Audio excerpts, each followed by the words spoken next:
OSU Cascades, Dr. Becky Johnson, Vice President for Oregon State University Cascades.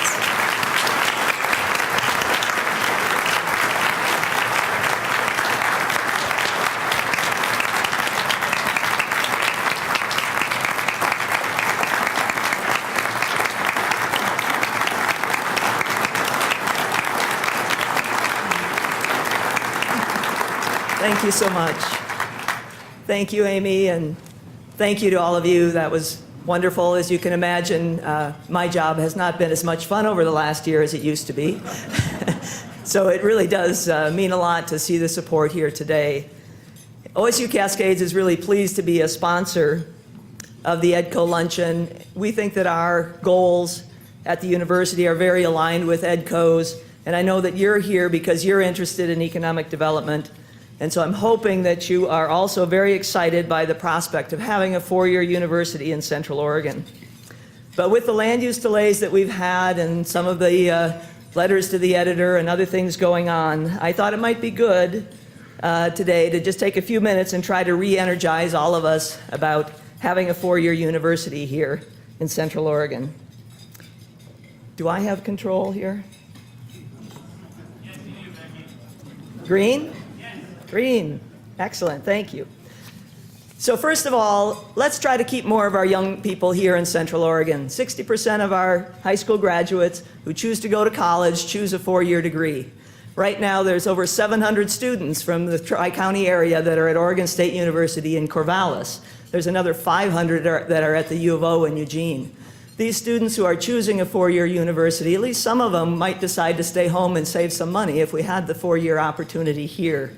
We have the identical diploma at OSU that we have in Corvallis, and then we have the added benefit of small class sizes. So let's keep some of those young people here. Let's also grow our workforce, grow our own. Our economy is changing. I hear from the companies in the high-tech sector, biosciences, that they cannot get the workforce they need by recruiting them out of Seattle and Portland and the Bay Area. But if we can bring a student here and spends 4 years studying computer science, working in a local company as an intern, and enjoying the Central Oregon lifestyle, I'll bet we can keep them here to contribute to our economy. And then let's strengthen our economy because the university is an economic engine on its own. At your table are some handouts that show you the economic impact of Oregon State University here in the Tri-County area. About $33 million, and about a third of that is just from student spending.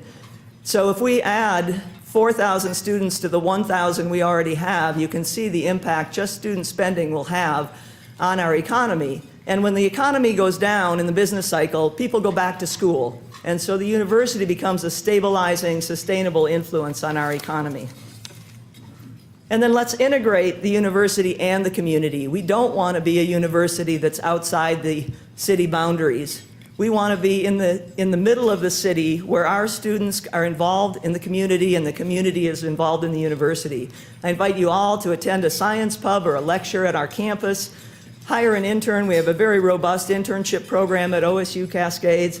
And we're going to need about 30 more degrees than we have right now by 2025. So help us decide what those degrees should be to contribute to your businesses and your industries. And let's be a leader in sustainability. You may have read that we had some very nice philanthropic gifts toward an initiative to be a net zero campus, meaning we want to reduce our energy use as much as possible and then produce what we need from renewable sources.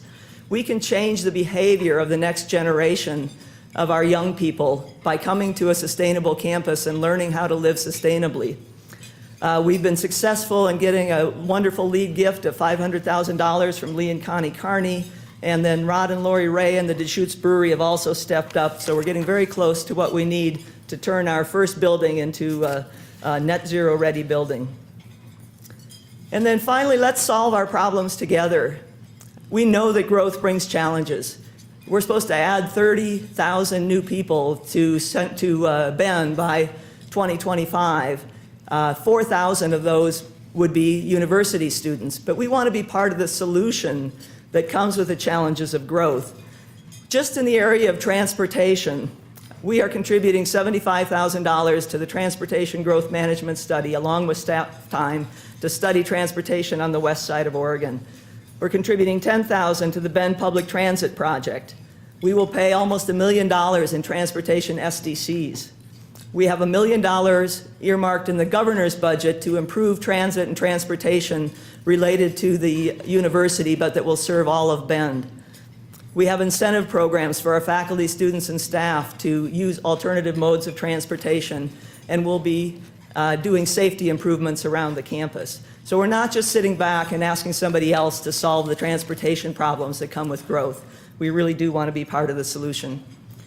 So lastly, let's cheer the Bend Beavs at the National Ski Championships that are going to be here at Mount Bachelor on March 1 to 7. I know one thing that people really like from universities in their town are to participate in athletic and sports programs. Right now we have skiing and cycling, and we're very fortunate that we have a number of our Nordic and Alpine skiers and our snowboarders that are going to be participating in the national championships. So you can be a Beaver for a week and come and cheer on our skiers. So thank you again. Thank you to EDCO for everything you're doing for our community.